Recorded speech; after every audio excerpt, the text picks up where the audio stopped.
के सेशन का बाकायदा आगाज। हमारे साथ जो दोस्त अभी तक ज्वाइन कर चुके हैं उनमें मैं देख रहा हूँ जो नाम लिखे हैं। रौनक जी हैं हमारे साथ, संदीप सिंह जी हैं, इलेश वादखिया जी हैं, अरविंद कुमार रावत हैं, महेश चर्चानी हैं, कन्याराम दुआचा जी हैं, हेमराज मालिया जी हैं, सागर ठाकुर हैं, के जी मंगल हैं, और सुजीत कुमार हैं, शकलदीप कुमार शर्मा हैं, नबीन सैन हैं, लव कुमार हैं, और प्राग रूपारिल हैं, जसवंत जी ठाकुर हैं, संजय बरनवाल हैं, बाबूलाल दिवासी हैं, दिवासी, और हेमंत कुमार जी, बलदेव कंबोज जी, अरूष चौधरी जी, कौशक जी हैं इनोवेशन क्लब से, डॉक्टर फखरुद्दीन बिस्वानी साहब हैं, नीलेश कौर जी हैं, आबिद राना हैं, शिवेश कुमार जी हैं हमारे साथ, अशोक कुमार जी हैं, अंकित सिंह हैं, शंकर देवनाथ जी हैं, उमेश वर्मा हैं, देवेंद्रा कुमार सैनी हैं, राजेश राठौर, नीलेश भास्कर, अमित प्रजापति, प्रमोद यादव, चंद्रा दास नास्कर, इजाबुल, मोहम्मद परवेज, अर्जुन मंडल, साहिल राज प्रजापति जी हमारे साथ हैं, प्रजापति सॉरी, और जुनेद खान साहब हैं, संजीव मिश्रा जी हैं, सज्जाद हैदर हैं, जुनेद शेख हैं, त्रिनाथ कुंडू जी हैं, एस के विक्रम जी हैं, मानचक देशमुख जी हैं, तर्केश्वर प्रसाद हैं, जी आर रंजन हैं, अनीस रजा हैं, अजीत प्रताप शाही साहब हैं, और एमडी रिपन हैं हमारे साथ, राजवीर कुमार हैं, अंकित कुमार रॉय हैं, और नरेश जी हैं, जतेंद्र अरमित हैं, गोपाल हड़ापड़ हैं, रफीकुज्जमान साहब हैं, एनसी जोरवाल हैं, भागीरथ भाटी हैं, मोहन जी हैं, अभिषेक जी हैं, डॉक्टर डीएन प्रसाद हैं, दिनेश सिंह राठौर जी हैं, रामकेश सैनी हैं, विनायक हैं, अलीम खान हैं, अनूप कुमार सोनी हैं। सब दोस्तों के नाम नहीं लिए जा सकते, एक दो मिनट में। एस के गुप्ता, साहिल सैयद, प्रदीप राय, शाहिद खान, सबूत जी, सभापति राहुल कंवल, संजय शर्मा जी, सरफराज अहमद जी, बिस्वाजीत पानीगढ़ी, कृष्णा मोहन जी, रोशन मोटे, समीर विनोद कुमार आर्या, रोनू ध्योरे, दरब सिंह दागुर, अमर कुमार जी, और शंभुनाथ सुमन जी, आकाश जी, हामिद अंसारी जी, आकाश मेश्रम जी, संजीव कुमार जी, अब्दुल रशीद जी, रमाकांत यादव जी, और नितिन भंगाले जी, और आर नकरमा जी, प्रदीप जी, रवि जी, राव अनीस जी, अमरीक अमरीक सिंह, मैं अमरीका सिंह पढ़ने लगा था, अमरीक सिंह जी, एम एस ठाकुर जी, चंद्रकांत जी, ये चंद्रकांत पटेल हैं तो ये अमरीका से ही हैं, और सोनू रज्जाक सी, मुश्ताक अहमद साहब, धर्मेंद्र पोदार, विश्राम योगी, महेश सैनी जी, महेश शर्मा जी, मुकेश कुमार पांडे जी, नरेश जी, यूनू जी, सतेंद्रा सिंह जी, सज्जाद अली जी, और सब दोस्तों को मेरी तरफ से वेलकम है आज के इस सेशन में, मेरी तरफ से खुशामदीद है। हमारा जो टॉपिक है वो BFIC गोल्ड नेटवर्क से जुड़ा हुआ है, और इसको थोड़ा सा क्योंकि हमें पता है कि दो इंडस्ट्रीज का जब मर्जर होता है तो कुछ बड़ा होता है, ये हमें पता है ऑलरेडी कि किसी एक इंडस्ट्री का जो पोटेंशियल होता है जब वो कोई दूसरी इंडस्ट्री उसमें मर्ज होती है, यानी आप इसको ऐसे समझिए कि फॉर एग्जांपल जो है वो बैंकिंग है, ये एक इंडस्ट्री है, मगर इस इंडस्ट्री के साथ जो है वो जब आकर के फर्ज करें स्टॉक मार्केट जुड़ जाती है तो एक अलग एक चीज निकलती है। इसी तरह जो है वो फॉर एग्जांपल फॉरेक्स एक बड़ी इंडस्ट्री थी, उसके साथ आकर के क्रिप्टो करेंसी जुड़ी तो कुछ बहुत बड़ा हो गया, मतलब इतना बड़ा हो गया कि आज हमें पता है कि मार्केट की जो पूरी क्रिप्टो करेंसी की मार्केट है ओवरऑल, उसकी मैनिपुलेशंस के अंदर एक बड़ा रोल फॉरेक्स प्लेयर्स की वजह से है। अदरवाइज हम देखते थे कि मार्केट गिरती थी तो गिरती चली जाती थी। हमने जो प्रीवियस देखा है, यानी तकरीबन आप समझ लें जब से बिटकॉइन बना है, उस वक्त से हम तो थे नहीं, लेकिन हम हिस्ट्री थोड़ी बहुत पढ़ी है और बाकी हमें खुद हमारी आंखों के सामने हुआ है कि एक ट्रेंड आया करता था कि जी ये बुल बुल बुल रन है या बुलिश ट्रेंड है, और मार्केट पंप कर रही है, कॉइन्स ऊपर जा रहे हैं, माड़े माड़े कॉइन, हल्के हल्के कॉइन, छोटे छोटे कॉइन वो भी ऊपर जा रहे होते थे। और फिर आता था बियर मार्केट, वो 2.5-3 साल का एक खिजा का मौसम, चुप करके बैठ जाओ, बस जितना जो पड़ा है संभाल के रखो, दोबारा मौसम आएगा तो बेच लेना। लेकिन जब से उसके साथ फॉरेक्स का इंटरेक्शन हुआ तो हर हफ्ता 10 दिन 20 दिन महीना जो है वो जो है वो बुलिश होते हैं और फिर बीरिश होते हैं, क्योंकि वजह यह है कि फॉरेक्स के अंदर जो कंपनीज फॉरेक्स करवाती हैं वो कभी ये अफोर्ड ही नहीं कर सकती कि एक ही ट्रेंड रहे। मुसलसल ऊपर का ट्रेंड वो अफोर्ड नहीं करती, मुसलसल नीचे का ट्रेंड वो अफोर्ड नहीं करती, क्योंकि दोनों सिचुएशंस के अंदर उनको ढेर सारा पैसा देना पड़ जाता है, जबकि उन्होंने बिजनेस शुरू किया होता है पैसे कमाने के लिए। तो फिर वो फॉरेक्स कंपनीज जो क्रिप्टो के साथ जुड़ी हैं, या क्रिप्टो की एक्सचेंजेस जो एज ए फॉरेक्स कंपनी जो है फ्यूचर्स की या लिवरेज या मार्जिन ट्रेडिंग करा रही होती हैं, फिर वो इतना कुछ स्टॉक इकट्ठा करती हैं अपने इन्वेस्टर्स की मदद से, अपने इतना को जो है वो जिस कॉइन में भी वो ट्रेड करा रही होती हैं, उन कॉइन्स का स्टॉक रखती हैं, ताकि वक्त आने पर एकदम सप्लाई फेंक कर प्राइस गिराई जा सके, या पैसा रखती हैं ताकि वक्त आने पर एकदम पैसा फेंक के सप्लाई उठाएं और कॉइन का प्राइस पंप हो जाए। तो मर्जर से ये बात मेरी करने का मतलब ये था कि जब मर्जर होता है दो इंडस्ट्रीज का, तो उस वक्त कुछ नया निकलता है, कुछ बड़ा निकलता है। और खास तौर पे जिस तरह क्रिकेट में हम देखते हैं कि एक प्लेयर सेटल होता है और दूसरा प्लेयर नया होता है, तो फिर हमें एक अलग ही जलवा देखने को मिलता है। तो इसी तरह हम इस वक्त जब बीएफआईसी गोल्ड नेटवर्क के अंदर है, तो हम दो इंडस्ट्रीज के मर्जर पे हैं।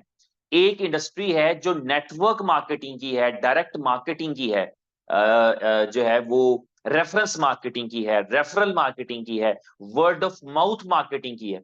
जिस इंडस्ट्री जो एक पुरानी इंडस्ट्री है, जो प्रोडक्ट के एतबार से देखा जाए तो काफी, यानी अप्रोक्सीमेटली हम कह सकते हैं 1945 में अगर पहली कंपनी बनी थी, तो आप समझ सकते हैं कि 55 साल वो और 24 साल ये, तो तकरीबन अप्रोक्सीमेटली 80 साल होने वाले हैं एक इंडस्ट्री को, जिसका नाम नेटवर्क मार्केटिंग है।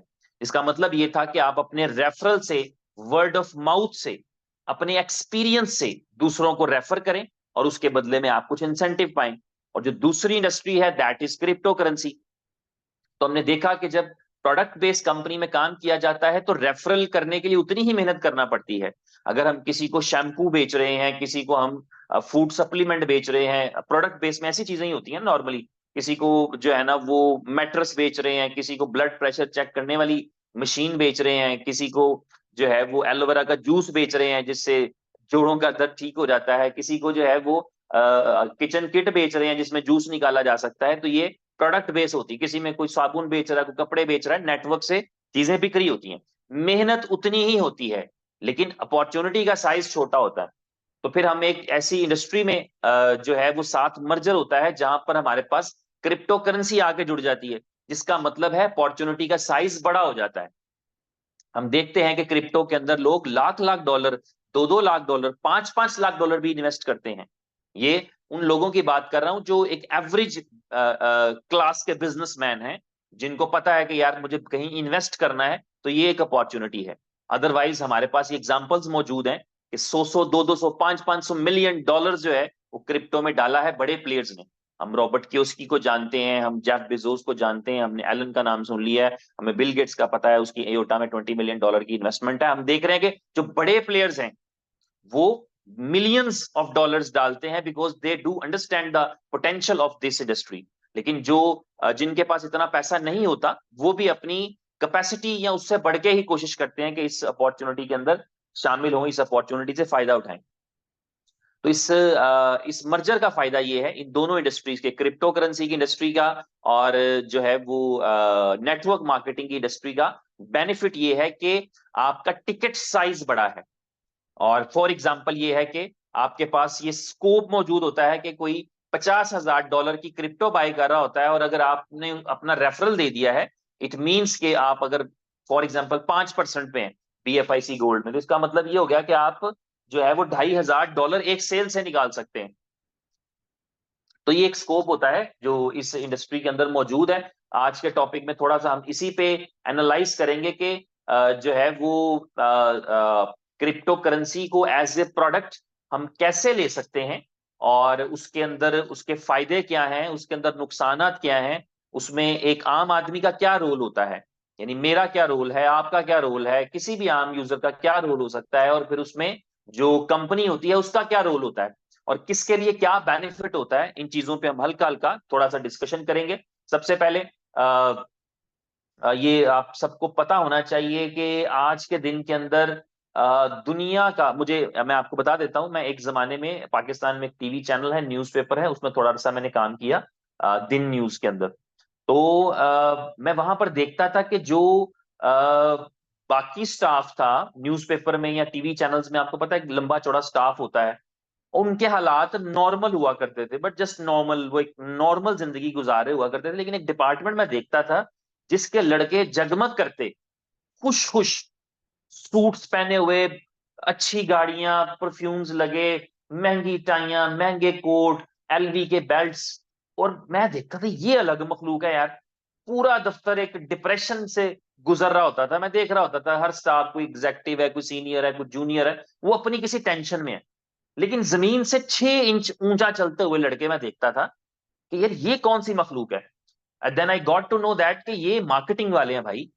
ये मार्केटिंग वाले हैं, ये इंसेंटिव पे काम करते हैं, ये जॉब नहीं करते, ये मार्केटिंग पे काम करते हैं। ये बाहर जाते हैं और चैनल के लिए जो है वो एडवर्टीजमेंट लेकर आते हैं, अपने न्यूज़पेपर के लिए एडवर्टीजमेंट लेकर आते हैं। तो मुझे थोड़ा रियलाइज हुआ कि ये कोई ऐसा प्रोफेशन है, या ये कोई ऐसा काम है जिसकी वैल्यू और वर्थ दूसरों के मुकाबले में ज्यादा है। और उसकी वजह ये थी कि वो इंडिपेंडेंट बिजनेस ओनर वाला कॉन्सेप्ट था। दे न्यू इट कि अगर हमने कोई 1 अरब रुपए की सेल क्लोज कर दी, मुझे याद है कि बहुत सारे लोग उसमें ऐसे थे, इलेक्शन कैंपेन्स चलती है ना, जब जब कंट्री में इलेक्शंस हो रहे होते हैं, तो उस टाइम पे बड़ी बड़ी कैंपेन्स निकलती हैं कि एक पार्टी पूरा ही अपना कॉन्ट्रैक्ट दे देती है कि इस चैनल के ऊपर जो है ना सिर्फ मैं ही चलूंगा, या मेरी पार्टी के बारे में ही आपने करना है। तो वो 1 1 अरब, 2 2 अरब, 5 5 अरब रुपए की डील्स होती थी उस टाइम पे। तो वो, उसमें से उनका एक ह्यूज इंसेंटिव होता था। और नॉर्मली भी वो स्ट्रगल कर रहे होते थे, कोई कोक को अप्रोच कर रहा है, कोई पेप्सी को अप्रोच कर रहा है, कोई मैकडोनल्ड को अप्रोच कर रहा है, कोई हाउसिंग सोसाइटीज को अप्रोच कर रहा है, कोई टेक्सटाइल इंडस्ट्रीज को अप्रोच कर रहा है। अपनी अपनी नीच के ऊपर जो है वो अप्रोच करते थे और मार्केटिंग करके एक अच्छा बिजनेस लेके आते थे अपनी कंपनी के लिए, अपने न्यूज़पेपर के लिए, अपने चैनल के लिए। और उनका ह्यूज इंसेंटिव होता था। और वो मार्केटिंग वाले थे, उनका इस चीज से कोई ताल्लुक नहीं था कि कोई जीत रहा है इलेक्शन या हार रहा है। उनको दी बेस्ट कंपेन करना है, जो उन्होंने कमिट कर दिया वो उन्होंने कर दिया। तो ये एक उनका एक पूरा एक सेटअप और जो है वो कॉन्सेप्ट था। तो यहां से आप इस चीज को थोड़ा सा बताने का मतलब ये है कि समझिए कि जो आप, क्योंकि इसमें क्या होता है कि मार्केटिंग करते हुए आप कह सकते हैं कि आपका, आपकी किस्मत आपकी मुट्ठी में होती है। यू न्यू इट के यार, अगर मैं आज साया सारा दिन सोया रहा हूं, तो आई न्यू इट के कितने के पैसे आएंगे। और अगर आज मैंने 5 जगहों पर जाकर मीटिंग्स की हैं और उन पांचों मीटिंग्स के अंदर मैंने प्रेजेंटेशंस की हैं और कल उसमें से 1 2 डील्स ब्रेक हो जाएंगी, तो मुझे पता है कि जो मैंने आज अपना पसीना निकाला है, आज जो मैंने मेहनत की है, इसका रिजल्ट मेरे पास कल क्या आएगा। तो मार्केटिंग ऐसी चीज होती है। जॉब्स में तो हमें यही पता होता है कि हम मुंह देख रहे होते हैं, शक्ल देख रहे होते हैं। पहला तो ये होता है कि सैलरी से ठीक है 1 2 दिन पहले हमें पता लगता है कि हमारी परफॉर्मेंस ठीक नहीं, हमें बताया जाता है कि यार तुम्हारी परफॉर्मेंस इस महीने ठीक नहीं रही। जॉब वाले को सबसे पहले स्ट्रेस ये रहता है पूरा महीना, और उसके बाद फिर वो सैलरी मिलती है और अगला खर्च लेता है। लेकिन मार्केटिंग के अंदर आप इंडिपेंडेंट होते हैं, आपके पता है कि यार मैं, मुझे कितनी नीड है और मैंने कितनी मेहनत करनी है, कितना आउटकम लेना है। तो ये एक छोटी सी चीज मैंने आपको बताई। उसके बाद चलते हैं दुनिया में, हम सब लोग जो है, हमारी एक स्ट्रगल रहती है कि यार हम जल्दी से जल्दी कुछ बड़ा कर पाए। इवन 18 20 साल का भी कोई नौजवान होता है, जब वो प्रैक्टिकल लाइफ में एंटर होता है, तो उसका दिल करता है कि कुछ 4 6 महीने में, साल 2 साल में मैं कहीं पहुंच जाऊं। वो नहीं सोच रहा होता कि मुझे 20 30 साल में कहीं पहुंचना है। क्योंकि उसके नए नए तो गोल्स होते हैं। उसे तो अभी अभी कोई जो है वो उसके नए रिलेशंस बन रहे होते हैं। उसके बाद तो गोल्स होते हैं कि जल्दी से जो है वो मैं, मेरी शादी हो जाए, या मेरे पास गाड़ी आ जाए, या मेरी जो रिस्पॉन्सिबिलिटीज फैमिली के हवाले से मैं जल्दी से पूरा करूं, अपनी जिंदगी जीऊं। तो इसके लिए जो है वो आप देखेंगे कि लोग जरा जल्दी स्ट्रगल करना चाहते हैं। और जिन 3 इंडस्ट्रीज में हमने ये जल्दी वाला कॉन्सेप्ट देखा है, इसकी मैंने थोड़ी सी आपको डेप्थ भी बतानी है। जिन 3 इंडस्ट्रीज में हमने ये कॉन्सेप्ट देखा है, जहां पर हमें लोग ओवरनाइट, इसे ओवरनाइट कह सकते हैं आप, 2 4 6 महीने is like overnight. Actually overnight नहीं हो सकता, रातों रात एक्चुअली नहीं हो सकता। It takes a bit time, year 2 year 3 year 4 year 5 year, but जो जल्दी है, क्विकेस्ट वे है, ऐसी हमने लातादाद एग्जांपल्स देखी हैं कि मार्केटिंग। और फिर मार्केटिंग के अंदर जब हम फाइनेंशियल प्रोडक्ट्स की बात करते हैं, तो 3 फाइनेंशियल प्रोडक्ट्स के अंदर हमारे पास लाखों कहानियां आ चुकी हैं। 2 4 10 होती, बंदा कहता है यार ये तुक्का लगा, ये किस्मत है। लेकिन 3 इंडस्ट्रीज के अंदर जो है वो ऐसी बड़ी सक्सेस हमने देखी है। एक जिस इंडस्ट्री का नाम है स्टॉक मार्केट, जहां मुख्तलिफ कंपनीज के शेयर्स अवेलेबल होते हैं, जहां मुख्तलिफ कंपनीज आईपीओस करती हैं, जहां मुख्तलिफ कंपनीज के अंदर लोग डिविडेंड कमाते हैं, जहां मुख्तलिफ कंपनीज के शेयर्स खरीदे जाते हैं, बेचे जाते हैं। एक ब्रोकर जो है वो खरीदने और बेचने में हेल्प करता है, वो चाहे कंपनी हो, चाहे कोई इंडिविजुअल ब्रोकर हो, चाहे किसी कंपनी को रिप्रेजेंट करता हुआ ब्रोकर हो, वो उससे गेन करता है। तो वहां पर शेयर्स खरीदने वालों की जिंदगी बदली कि नहीं बदली, ये मैं गारंटी नहीं कर सकता, ना मुझे इस बात का कोई इतना ज्यादा इदराक होगा, लेकिन मुझे ये जरूर पता है कि शेयर बेचने वालों ने, क्योंकि वो मार्केटर हैं, उनके अपने हाथ के अंदर है उनका सारा जो है वो उनकी ताकत। तो उन्होंने जरूर जरूर बहुत जल्द अपने आप को इंप्रूव किया है, ग्रोथ ली है, और लेजिटिमेट तरीके से। तो स्टॉक मार्केट का जो बिजनेस है, ये पहला बिजनेस है जिसमें हमने ये देखा कि लोगों ने बहुत जल्दी अपनी फॉर्चून बदली। फिर दोबारा रिपीट कर दूं, शेयर्स खरीदने वाले ने कितने का खरीदा, कितनी देर होल्ड किया, कितने साल रखा, डिविडेंड उसको कम मिला, ज्यादा मिला, जब बेचने गया तो शेयर का प्राइस क्या था, जलजला आ चुका था या सैलाब आ चुका था या तरक्की हो चुकी थी, नो वन नोज। लेकिन शेयर्स बेचने वाले, कंपनी के साथ क्या हुआ we don't know even as well, but जो शेयर बेचने वाला है, अगर वो सही तरीके से उसने शेयर्स को बेचा है, ही गॉट मनी, उसके पास फॉर्चुनिटी रही है फॉर्चून बदलने के लिए। उसके बाद जो दूसरी बड़ी इंडस्ट्री है जिसे हमने देखा है, उसे कहते हैं फॉरेक्स। फॉरेक्स में भी ये कॉन्सेप्ट याद रखिए कि फॉरेक्स ट्रेडिंग करने वाला या फॉरेक्स ट्रेडिंग कराने वाला, उनका सिस्टम क्या रहा है, ये उनकी स्किल, उनकी लक, उनकी ईमानदारी, उनकी ऑनेस्टी, उनकी जो है वो कंपनी, उस पर डिपेंड करता रहा। लेकिन जो फॉरेक्स ब्रोकर के तौर पे जिसने काम किया है, जिसने फॉरेक्स करवाई है, जो खुद बैठकर कंप्यूटर पर फॉरेक्स करने नहीं बैठा, जो खुद बैठा है उसके पास तो कहानी है जीत की भी है हार की भी है। लेकिन जो खुद नहीं बैठा, जिसने दूसरों को फॉरेक्स टीच की है, सिखाई है, करना सिखाया है कि भाई तुम करो, मैं इतना हौसले वाला नहीं हूं कि मैं इस तरह के रिस्क लूं, मुझे रातों रात अरबपति नहीं बनना, मैं लखपति ठीक हूं। तो वो एक अच्छी सक्सेस उसने भी निकाली है फॉरेक्स के अंदर भी। और तीसरी बड़ी इंडस्ट्री जो है जिसमें हमें ह्यूज सक्सेस देखने में मिली है, दैट इज क्रिप्टो करेंसी। लेकिन क्रिप्टो के अंदर ये है कि दोनों तरफ के लोगों ने कमाया। क्रिप्टो में क्रिप्टो ट्रेडर नहीं कमाता, क्रिप्टो को होल्ड करने वाला कह लें या इन्वेस्टर कह लें, लॉन्ग टर्म इन्वेस्टर कह लें, वही कमाता है। और वो क्रिप्टो में जो मनी आप लूज कर सकते हैं, लूज करना अफोर्ड कर सकते हैं, वो पैसों से जिसने किया है, वो उसकी जिंदगी में वाकई इनकलाब आया है। जिसने तो उधार पकड़ के किया है, या जिसने कहा कि मैं दवाइयों के पैसों से किया है, he is not going to get anything, वो उससे भी जाएगा जो उसके पास था। लेकिन वो बंदा जिसे पता है कि मैं, यार ये पैसे हैं जिनको मैं 10 साल भी ना मुझे मिले तो खैर है। मैंने आपको एक वाक्य सुनाया था कि एक बंदे से मैंने कहा कि उतने पैसे लगाइएगा जिन पैसों को आप अफोर्ड करना लूज करते हैं। उसने कहा कि ऐसे तो कोई पैसे नहीं कि जिनको मैं, मुझे तो दुख ही होगा जब भी मेरे पैसे लॉस होंगे। तो मैंने उसे एग्जाम्पल के लिए पूछा कि अगर आप 500 रुपए कहीं गुम हो जाएं, आपके जाया हो जाएं, तो कितना को अफसोस होगा? तो कहते 500 दी तो खैर है। तो मैंने कहा फिर 500 ला लो।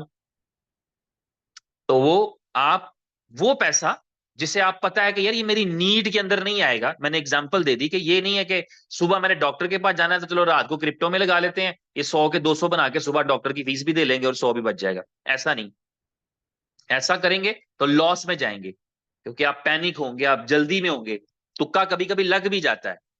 वो पीके फिल्म में संजू बाबा कहते हैं उससे, आमिर खान से, कि माना कि कभी सट्टा लाख साके है, सट्टा लाख साके है, पर जान को घनों खतरो भी है। तो ये जो है वो तुक्का लग भी सकता है समहाउ, कभी एक आधी बारी लग गया, लेकिन जब फंसते हैं तो फिर आप बहुत ज्यादा डिप्रेशन में जाते हैं, बहुत ज्यादा परेशानी में जाते हैं। खैर, तो ट्रेडिंग में नहीं, क्रिप्टो के जो लॉन्ग टर्म इन्वेस्टर्स हैं, या फिर क्रिप्टो के अंदर आप एज एन इन्फ्लुएंसर जो है, जब दूसरों को रिकमेंड करते हैं अपनी वर्किंग करके, अगर मैं आपको ऑनेस्टली बताऊं तो आपको पता लगेगा कि जो हम नेटवर्क मार्केटिंग करते हैं, ये एक टाइप की फाइनेंशियल एडवाइजरी है, ये एक प्रॉपर प्रोफेशन है। लोग जो है इस काम के पैसे अदा करते हैं किसी से एडवाइस लेने के लिए। दुनिया के तमाम बड़े सेलिब्रिटीज ने फाइनेंशियल एडवाइजर्स रखे हैं, जो वर्किंग करके अपने तजर्बे की बुनियाद पे एडवाइस करते हैं। वो नुकसान के नफे के जिम्मेदार नहीं होते, वो एडवाइस करते हैं कि भाई आप इस वक्त रियल एस्टेट में इन्वेस्ट करें, दुबई में रियल एस्टेट ऊपर जा रहा है फॉर एग्जाम्पल, आप इमार में इन्वेस्ट करें, क्योंकि इमार ऑफिशियल एक बड़ी कंपनी है।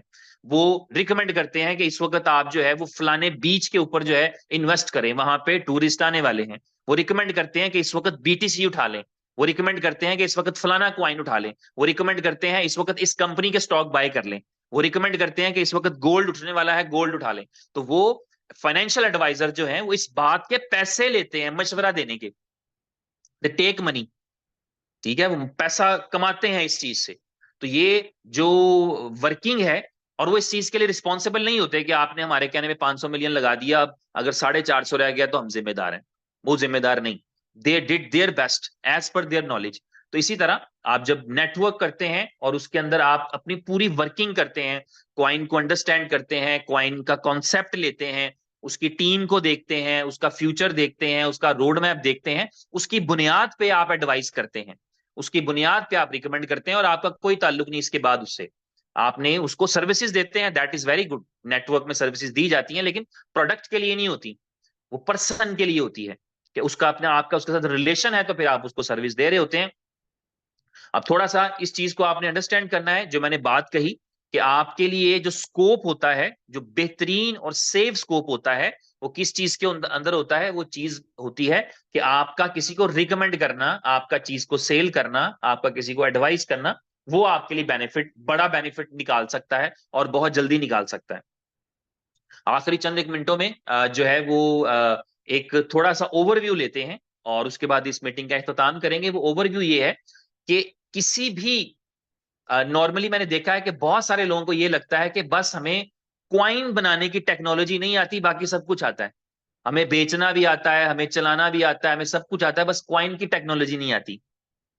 तो मैं यहां पे आपका एक कॉन्सेप्ट क्लियर करूं कि बहुत आसान है, क्वाइन क्रिएशन आसान होती है, लेकिन क्वाइन को सक्सेस कराना, बेचना भी शायद आसान हो, मगर क्वाइन को सक्सेस कराना एक काम होता है, बकायदा एक चैलेंज होता है, एक जो है वो समझ लें एक मकसद होता है। तो नॉर्मली क्या होता है कि जब भी कोई फर्द,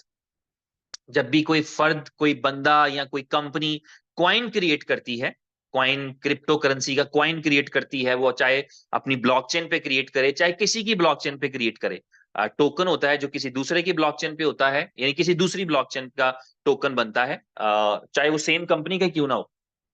और जो क्वाइन है उसकी अपनी इंडिपेंडेंट ब्लॉकचेन होती है। और ब्लॉकचेन क्या है? ब्लॉकचेन, एक्चुअली ब्लॉकचेन ही से तो क्वाइन निकलते हैं। तो ब्लॉकचेन समझे माँ होती है क्वाइनों की। ब्लॉकचेन वो सॉफ्टवेयर होता है जो क्वाइन प्रोड्यूस करता है और उन क्वाइन को सिक्योर रखता है, उन क्वाइन की ट्रांजैक्शंस की वेरिफिकेशन करता है।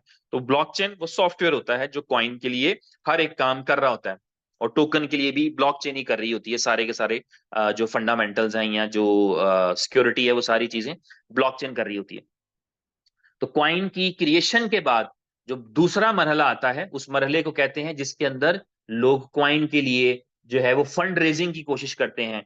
नॉर्मली जो है, अगर आपके पास कोई बहुत शानदार यूटिलिटी हो, यूजेबिलिटी हो, या आप कोई बड़े इन्वेस्टर हो, तो आपको क्राउड फंडिंग भी नहीं करनी पड़ती, आपको किसी से फंड लेने की जरूरत भी नहीं पड़ती।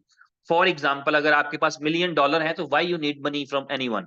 आपको जरूरत ही नहीं है किसी से पैसे लेने की, आप अपना क्वाइन क्रिएट करिए, उसकी जेन्युइन तरीके से जो मार्केटिंग होती है वो करिए, और अपनी कोई यूटिलिटी यूजेबिलिटी साथ दीजिए, एक्सचेंजेस पर ट्रेड कराइए, मार्केट में हाइप क्रिएट करिए, शायद आप अपने 1 मिलियन से 10 मिलियन बना जाए। तो आपको फंड रेजिंग की जरूरत नहीं होती, लेकिन फंड रेजिंग की जरूरत तब पड़ती है जब आपको, आपके पास अपने फाइनेंसेस कम होते हैं, तो फिर आप दूसरों को ये अपॉर्चुनिटी देते हैं। ये एक्चुअली जो टोकन्स होते हैं, ये शेयर, ये एक तरह के शेयर्स की तरह ही काम कर रहे होते हैं, कि आप, वो कंपनी जब सक्सेस करेगी या वो टोकन जब सक्सेसफुल होगा, तो जो टोकन आपके पास पड़े हैं, जो आपने लो प्राइस पे बाय किया है, उसको किसी हाई प्राइस पे आप सेल कर सकेंगे, जैसा कि हमने कहानियां सुनी है बीटीसी की, इथेरियम की, बीएनबी की, या इस तरह के कॉइन्स की।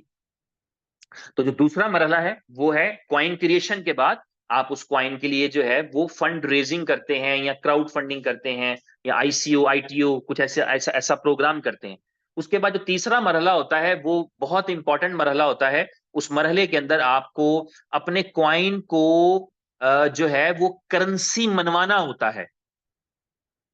मैं क्वाइन क्रिएट करूं और अपने वॉलेट में डाल के बैठ जाऊं कि जी ये मैंने 10 करोड़ बनाए हैं, 10 करोड़ मेरे हैं, जब तक उसको कोई एक्सेप्ट नहीं करेगा, जब तक उसको कोई लेने वाला नहीं पैदा होगा, उस वक्त तक वो करेंसी नहीं है, उस वक्त तक वो गिनती ही है, वो काउंटिंग ही है, वो डिजिट्स ही हैं जो मुझे अपने ट्रस्ट या मेटामास्क के वॉलेट में नजर आ रहे हैं, जब तक कोई उसको एक्सेप्ट नहीं कर रहा।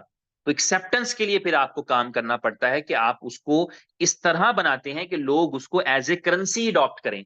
लोग उसकी वैल्यू आप इस तरह क्रिएट करते हैं कि उस वैल्यू के बदले जो है वो लोग आपको एक्सेप्ट करें कि ये करेंसी है। फॉर एग्जाम्पल ये है कि जब बीटीसी की हाइप बनी तो यूके के अंदर तकरीबन 1 साल तक लैम्बोर्गिनी जो थी वो आप बीटीसी से बाय कर सकते थे। ऐसा क्यों हुआ? बीटीसी में तो कोई था भी नहीं ऐसा जो रिकमेंड कराता कि नहीं यार इन्हू एक्सेप्ट कर लो, किसी ने नहीं किया। लैम्बोर्गिनी वाले शोरूम्स को लगा कि अगर हमें बीटीसी चाहिए तो बेस्ट वे ये है कि हम लैम्बोर्गिनी बेचते हैं और बीटीसी ले लेते हैं। चाय वाले को लगा अगर बीटीसी चाहिए तो मैं कहता हूँ मुझे दो भाई, मेरी चाय पियो और मुझे बीटीसी दे दो। फोटोग्राफर को लगा मुझे बीटीसी चाहिए भाई, ठीक है मैं तस्वीर उतारूंगा आपकी, आप मुझे बीटीसी दे दें। तो वो एक आम लाइफ की चीज बनना शुरू होती है जब वो करेंसी की वैल्यू जो है, जो लोग उसको समझते हैं कि उसकी वैल्यू है, तो लोग फिर अपनी प्रोडक्ट अपनी सर्विसेज के अंदर उसको ऑफर करना शुरू कर देते हैं, उसके अगेंस्ट लोग उसको देना शुरू कर देते हैं। तो नॉर्मली क्या होता है कि जब आप उसकी वैल्यू बनाने के लिए जाते हैं करेंसी की, तो जनरली क्या होता है कि आपके पास कोई टेक्निकल यूटिलिटी होती है। मिसाल के तौर पे इथीरियम के पास इथीरियम के पास तो वो स्कोप नहीं है जो बीटीसी के पास है, क्योंकि बीटीसी तो लोग एसेट समझ के रख रहे हैं। मैं अभी एक्सपो में गया था, टोकन 2049 हुई थी दुबई में, आपको पता होगा 2 महीने पहले शायद तकरीबन। तो उसके अंदर जो है वो गोल्ड का बना बना हुआ एक जो है वो समझ लें कि कार्ड था। ठीक है, गोल्ड का बना हुआ, वो पूरा गोल्ड था, प्योर गोल्ड, और उसके अंदर एक चिप थी और बाहर आपका वॉलेट एड्रेस लिखा हुआ था। तो वो उसके अंदर बीटीसी था, उसका वर्थ 1-1.5 लाख डॉलर था। उसके अंदर कुछ बीटीसी मौजूद थे जो उतनी वैल्यू के थे, गोल्ड की वैल्यू थी, और बाकी उस कंपनी का प्रॉफिट था। तो उसको उन्होंने एसेट बना दिया कि भाई एक 80 साल का बुजुर्ग आदमी है, उसको भी अगर जो है वो बीटीसी चाहिए तो उसे पता होना चाहिए कि हाँ मेरा बीटीसी मेरे इस सोने के बिस्किट में मौजूद है, और जब निकालना होगा तो क्यूआर कोड आगे लिखा हुआ है, और उसके जो है वो उसका जो समझ लें उसकी प्राइवेट की है वो उसके अंदर ही सेव है। और उस बिस्किट को 2 हिस्सों में कर सकते हैं ताकि जब तक जुड़ेगा नहीं तब तक उसकी प्राइवेट की कंप्लीट नहीं होगी और कोई उसमें से ट्रांसफर नहीं कर सकता। तो अगर 80 साल के बुजुर्ग ने भी बीटीसी खरीदना है तो वो खरीद के एक अपने बैंक में रख देगा, एक अलमारी में रख देगा, तो उसे पता है मेरा 2 लाख डॉलर का बीटीसी मेरा पड़ा है, यानी एसेट बना दिया उसको। ठीक है, तो इथेरियम के पास तो ये एसेट वाला एज भी नहीं कि जी वो एज एन एसेट आप उसको लें। तो इथेरियम के अंदर क्या था कि इथेरियम ने टेक्निकल यूजिबिलिटी क्रिएट की। वो टेक्निकल यूजिबिलिटी क्या थी कि भाई स्मार्ट कॉन्ट्रैक्ट बनाओ, और इसीलिए दुनिया की सबसे बड़ी चेन इथेरियम है जिसपे लाखों करोड़ों स्मार्ट कॉन्ट्रैक्ट्स बने हैं, टोकन्स भी बने हैं, एक्सचेंजेस भी बने हैं। डिसेंट्रलाइज एक्सचेंजेस जो हैं ये स्मार्ट कॉन्ट्रैक्ट्स ही हैं जो इथेरियम की चेन पे बने हैं, सुशी स्वैप टाइप के। तो ये जो है वो एक टेक्निकल टाइप की है, ट्रोन जैसे है, तो उसने टेक्निकल यूजिबिलिटी क्रिएट कर ली अपने ही कॉइन के अंदर, अपने ही टोकन के अंदर जो है वो एक टेक्निकल यूजिबिलिटी क्रिएट कर लेते हैं लोग। तो एक टाइप की यूटिलिटी या यूजिबिलिटी ये होती है। दूसरा टाइप होती है वो बीटीसी वाली, जहां आप अपने आप को ऐसा एसेट मनवा लेते हैं कि भाई इसके बगैर तो गुजारा ही नहीं है। आप उसके लिए फिर आगे से आगे बढ़ते हैं और जो है उसकी उसकी हाइप बना के रखते हैं। आप देख रहे हैं उसकी हाइप मुसलसल बनी हुई है। तो वो, और खास तौर पे ये जब से ईटीएफ अप्रूव हुए हैं उसके बाद से तो वो एक लीगल प्रोडक्ट बन के यूएस में बिक रहा है, तो पीछे क्या रह गया। इथीरियम का भी ईटीएफ आने वाला है शायद अगले महीने के अंदर, ये आपको ऐसे ही एडवांस में इतला दे रहा हूँ।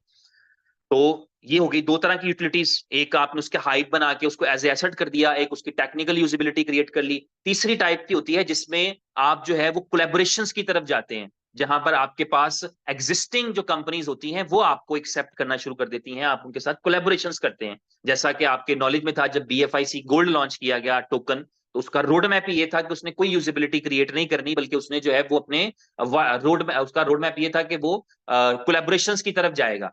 वो टिम हॉर्टन पे जाएगा कि जी आप मुझे एक्सेप्ट करें, आपके लिए बेनिफिट्स हैं, वो स्टारबक्स पे जाएगा, वो किसी ग्रोसरी वाले पे जाएगा, वो किसी कपड़ों के ब्रांड पे जाएगा, वो किसी ऑनलाइन कंपनी के पास जाएगा, किसी होस्टिंग प्रोवाइडर के पास जाएगा, किसी डिजाइनर के पास जाएगा, किसी सलून के पास जाएगा। उसके लिए जो था वो 1 मिलियन जो आउटलेट्स हैं उनके साथ कोलैबोरेशन का प्लान था। तो वो जो है अपना एक तीसरी टाइप की यूजिबिलिटी होती है। और चौथी टाइप की यूजिबिलिटी वो होती है जहां पर आप एक रियल टाइम प्रोडक्ट खुद क्रिएट करते हैं। जब आपको ये पता होता है कि यार मेरे प्रोडक्ट को जो है वो नेटफ्लिक्स नहीं लेगा, तो मैं अपना कुछ फ्लिक्स बना लूं। मेरे प्रोडक्ट को एमिरेट्स एयरलाइंस नहीं लेगी, तो मैं अपना कोई पोर्टल बना लूं। मेरे मेरे क्वाइन को अभी जो है वो Booking.com वाले एक्सेप्ट नहीं करेंगे, तो मैं अपना कुछ Booking.com की तरह का बना लूं।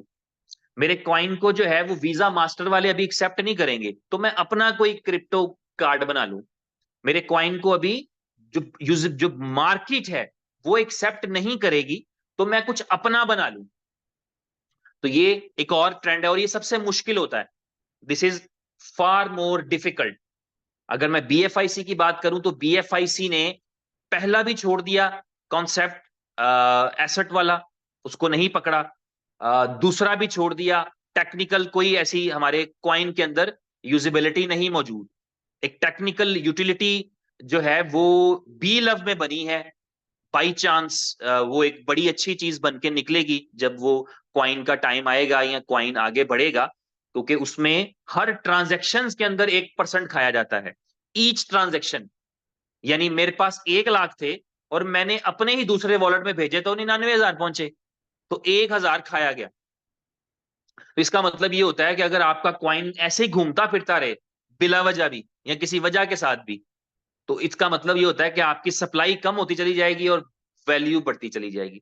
तो ये एक टेक्निकल टाइप ऑफ एक चीज है, जो एक अच्छी चीज है, जो आने वाले वक्त पर खुल के सामने आएगी और इसका उसको लोग इंजॉय करेंगे। उस वक्त तकलीफ भी बहुत ज्यादा होगी हमें, मुझे पेन होगा, मुझे अभी भी हुआ। मैंने जब एक वॉलेट में डाले, ये जब गॉड के लिए डालने थे 4,10,000, और फिर जब उनको, वो वॉलेट मेरा कनेक्टेड नहीं था, वो नहीं था अपना उस पे प्राइवेट की, मैंने नई नया वाला वॉलेट था, तो पुरानी दूसरी प्राइवेट की से जो अकाउंट क्रिएट किया उससे लगना था। तो जब उसमें भेजे तो कम आए, और फिर जब वो कंपनी को भेजे तो कंपनी को उससे भी कम पहुंचे। मतलब ये है कि इस सारे चक्कर में कोई जो है वो 4 लाख 12 लाख 12,000 क्वाइन जो है वो बर्न हो गया इसी ट्रांजेक्शन में, कि जो मैंने वहां से निकाले और आगे दूसरे वॉलेट में ट्रांसफर किए और कंपनी को ट्रांसफर किए, तो 12,000 बीएलवी फिनिश हो गया, बर्न हो गया। तो खैर ये एक टेक्निकल यूजिबिलिटी होती है, बीएफआईसी के पास ये नहीं है फॉर द टाइम बीइंग। तो टेक्निकल वाली भी नहीं कोई, ठीक है। और इस टेक्निकल की मजेदार बात पता क्या है, ये चीज मैंने पेपॉल में जब सीखी थी, समझी थी, तो मुझे उस वक्त बहुत चार्म में लगी थी, इसीलिए मुझे अब इसकी समझ बहुत अच्छे तरीके से आती है। पेपॉल अपनी ट्रांजैक्शंस के ऊपर जो पैसे काटता है वो पेपॉल का प्रॉफिट है। तो पेपॉल अपने डिजिट्स क्रिएट करता है, और जितना साल में वो प्रॉफिट कमाता है उतने वो पैसे खा जाता है और उतने कॉइन्स अपने बर्न कर देता है या डिलीट कर देता है, आप ये समझ लें। ठीक है। तो इस तरह ये एक मजेदार कॉन्सेप्ट ये है कि अगर एक क्वाइन आपका, एक बी लव क्वाइन फॉर एग्जाम्पल, अगर 100 हाथों में घूमेगा तो वो खत्म हो जाएगा, वैनिश्ड। और आपकी टोटल सप्लाई अगर 100 हाथों में घूम गई तो supply, there is no supply. तो आप समझिए कि जब 2 हाथों में घूमी होगी तो 98% रह जाएगा, जब 4 हाथों में घूम जाएगी तो 96% रह जाएगी, जब 50 हाथों में घूम जाएगी वही सप्लाई। किसी ना किसी रीजन पे कोई खरीदेगा, कोई बेचेगा, किसी यूजिबिलिटी में लगेगा, कोई रख लेगा, कोई किसी को क्रेडिट दे देगा, किसी से क्रेडिट ले लेगा, कोई कंपनी को दे देगा। तो हर एक ट्रांजैक्शन का मतलब ये है कि उस क्वाइन की उम्र जो 100 साल थी वो 99 साल रह गई, 98 साल रह गई, 97 साल रह गई। तो अगर आप सोचो कि 90 ट्रांजेक्शन हो चुकी हो एक क्वाइन की, या पूरी सप्लाई 90 हाथों से गुजर के आए, तो वो 20 अरब से रह जाती है 2 अरब। और अगर वो जो है वो 100 हाथों से गुजर जाए तो देर इज नो सप्लाई। तो वो अच्छा कॉन्सेप्ट है। खैर, तो हम बीएफआईसी में बात कर रहे हैं कि टेक्निकल जो है वो बीएफआईसी के पास कोई नहीं है, तो बीएफआईसी ने सबसे मुश्किल रास्ता चुना, और वो था यूटिलिटीज और यूजिबिलिटीज को क्रिएट करने का। अब उस रास्ते के अंदर बहुत सारे चैलेंजेस थे और हैं, और शायद आगे भी रहेंगे।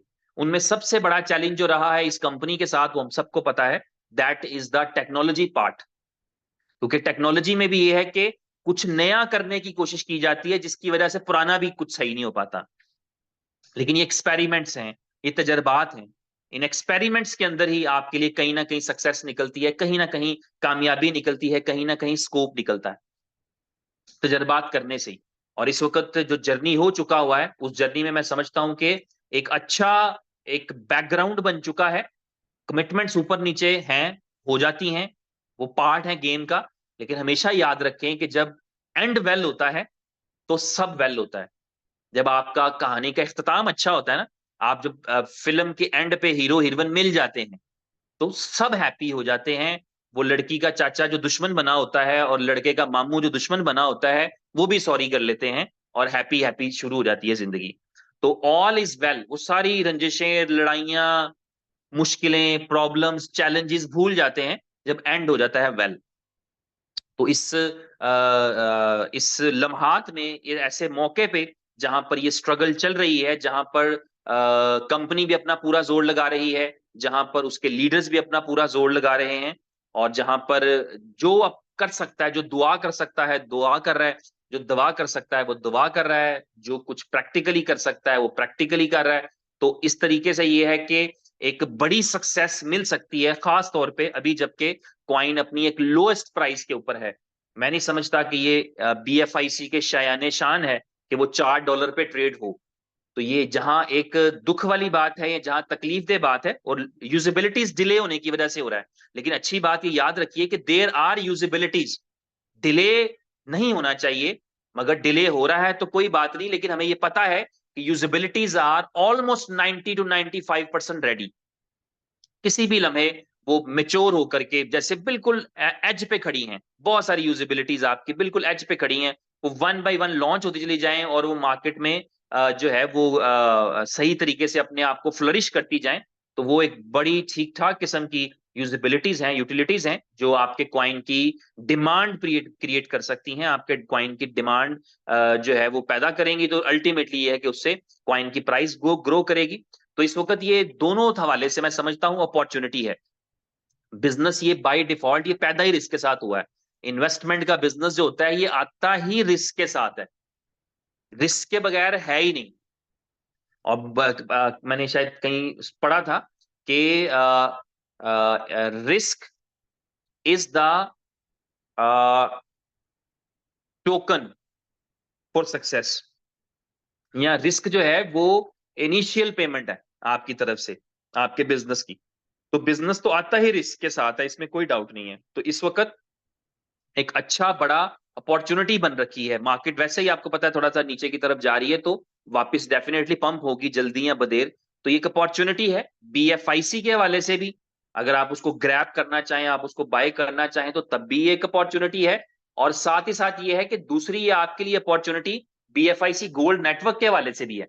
इस मौके पे अगर आपका कोई दोस्त एंटर करेगा, तो जब वो प्राइस 4 से 6 पे जाएगा या प्राइस 4 से 8 पे जाएगा, तो उसके लिए बेनिफिट बड़ा हो जाएगा। रिस्क यहां पर भी मौजूद है, लेकिन रिस्क की वर्थ होती है अगर आप इस कंपनी को जानते हैं, आप इस कंपनी से जुड़े हैं, आपको थोड़ी अंडरस्टैंडिंग है, तो आपको ये पता है कि ये कंपनी क्विट करने वाली नहीं है। मैं अक्सर इस बात का तज़किरा आपसे करता रहता हूं। मेरा मेरा ख्याल कहता है, मैं जितना जानता हूं, जितना देखता हूं, जितना मैं उमर साहब को जानता हूं, और जितना वो काम कर चुके हैं ऑलरेडी, और जो है वो जिस तरह का अपनी मार्केट में एक वैल्यू क्रिएट कर चुके हैं। अभी रिसेंटली वो यूके में थे, आज सुबह उनकी कॉल आई थी, वो US पहुंच चुके थे, और US में वो वॉशिंगटन में थे, और वहां पर उनकी कुछ मीटिंग्स थी जो उन्होंने प्लान कर रखी हैं। कोई VCs थे, वेंचर कैपिटलिस्ट, और इस तरह की कंपनीज थी जो अप्रोच कर रही थी। और ये अच्छी बड़ी बात होती है कि आपको किसी को अप्रोच नहीं करना पड़ता, बल्कि कंपनीज या वेंचर्स जो है वो आपको अप्रोच करते हैं, because they see something inside you. वो आप में, आपकी कंपनी में कुछ देखते हैं, और फिर अपने आप को प्रपोजल्स देते हैं, और वो चाहते हैं कि मिलकर ग्रो करें। वो फिर अपने रिसोर्सेज भी लगाते हैं, ना सिर्फ के फंडिंग तक होता है, बल्कि they become part of the coin. और वही बात होती है, मैं इस बात को हमेशा कहता हूं कि एक बड़ी कंपनी का 5% मिलता हो, तो वो एक छोटी कंपनी के 100% से बेहतर होता है। जहां बड़ी कंपनी में आपका साथ देने वाले 20 लोग हों, वहां एक छोटी कंपनी में मैं अकेला हूं, मैं ही सब कुछ हूं, उससे ज्यादा बड़ा स्कोप ये होता है कि सारे मिलके एफर्ट्स पुट करते हैं। तो वो मैंने आपको लास्ट मीटिंग में भी कहा था कि ही हैज स्ट्रॉन्ग नर्व्स। तो हम उम्मीद करते हैं कि कुछ अच्छा ही करेंगे, कुछ बेहतर ही करेंगे। हम में से किसी को भी जो है वो उनके इंटेंशन के ऊपर किसी किस्म का कोई डाउट नहीं है। लेकिन ये होता है कि बाज़ औक़ात जिंदगी में आपके कुछ फैसले अच्छे हो जाते हैं, कुछ बुरे हो जाते हैं। फैसलों के बारे में कहा जाता है कि फैसला अच्छा बुरा नहीं होता, जब उसका रिजल्ट है वो बताता है कि वो अच्छा था कि बुरा। हो सकता है उस वक्त तो आपको बुरा लग रहा हो, लेकिन जब रिजल्ट आता है तो आपको पता लगता है कि यार ये बहुत अच्छा फैसला था। और बाज़ औक़ात आप बहुत अच्छा और बेहतरीन फैसला करते हैं, जब रिजल्ट आता है तो पता लगता है कि ये गलत फैसला हो गया। तो इस तरह से हो जाता है, लेकिन कोई बात नहीं, बिजनेस है और अपॉर्चुनिटी है। तो इसमें आज का दिन मैं समझता हूँ, आज के दिन से मुराद ये है कि ये वक्त बहुत ही इंपॉर्टेंट टाइम है। इस टाइम के अंदर जो है BFIC के हवाले से भी अगर आप उसको करना चाहें तो जरूर करें, और BFIC गोल्ड नेटवर्क के हवाले से तो लाजमी लाजमी जो है आप करें, और उसको प्रमोट करें, उसको सेल करें, और अपने लिए इंसेंटिव बनाएं, अपने लिए जो है वो कमीशन बनाएं, बोनसेस बनाएं। और साथ ही साथ ये है कि जो रैंक्स हैं उनको अचीव करने के लिए भी स्ट्रगल करें, कोशिश करें कि आप मैक्सिमम रैंक्स अचीव करें, और रैंक्स को अचीव करते हुए एक रिकॉग्निशन अपने लिए लेके आए। तो थैंक यू वेरी मच, मेरी तरफ से इतना ही। बहुत शुक्रिया आपका मेरी बात सुनने के लिए, और उम्मीद करता हूँ कि बहुत जल्दी आपसे दोबारा मुलाकात होगी। वैसे ही बता देता हूँ आपके आपके लिए कि उमर भाई का प्लान था, अभी मुझे पता लगा था कि he is going to do this meeting today, but उनका एक मीटिंग था और उन्होंने फिर एन मौके पे कहा कि आपने देखा होगा ये बैनर शायद 20-25 मिनट पहले ही आया, तो I receive the call from miss Hina and she asked me के उमर साहब की मीटिंग थी और वो आज अभी अभी नहीं कर पाएंगे, शायद वो कल करेंगे, तो क्या आप कर सकते हैं? तो मैंने कहा जी मैं हाजिर हूँ, मैं अपने भाइयों से बहनों से अपना एक्सपीरियंस शेयर करने के लिए हाजिर हूँ, ताबेदार हूँ। तो जो मेरे जहन में आज आया मैंने आपके साथ डिस्कस कर दिया, और उम्मीद है कुछ ना कुछ बात आपको समझ में आई होगी। बाकी आप सब तजर्बाकार हैं, जिंदगी में अपनी अपनी जिंदगी का आपका एक्सपीरियंस है, उस एक्सपीरियंस के साथ नए एक्सपीरियंस को, नए नॉलेज को जब मिक्स करते हैं तो आप एक अलग ही प्रोडक्ट बनते हैं। आप जो है वो एक नई चीज बनते हैं और फिर आप बहुत शानदार तरीके से परफॉर्म कर पाते हैं। तो थैंक यू वेरी मच, आप सब मेरी दुआओं में रहते हैं हमेशा, और मैं पूरा दिलो जान से इस चीज का ख्वाहिशमंद भी रहता हूँ और काविश भी करता हूँ। अब अच्छा नहीं लगता बताते हुए, लेकिन स्टिल वही बात है कि 36 घंटे फिर जागते हुए हो गए हैं।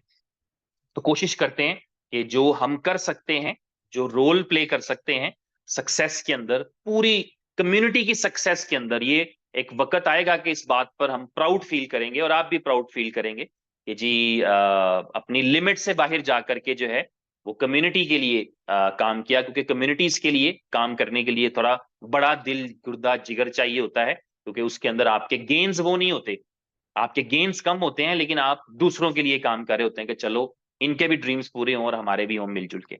तो थैंक यू वेरी मच, आप सब मेरी दुआओं में रहते हैं, इस उम्मीद के साथ कि आप भी मुझे अपनी दुआओं में याद रखेंगे। Thank you very much, take care, God bless you all.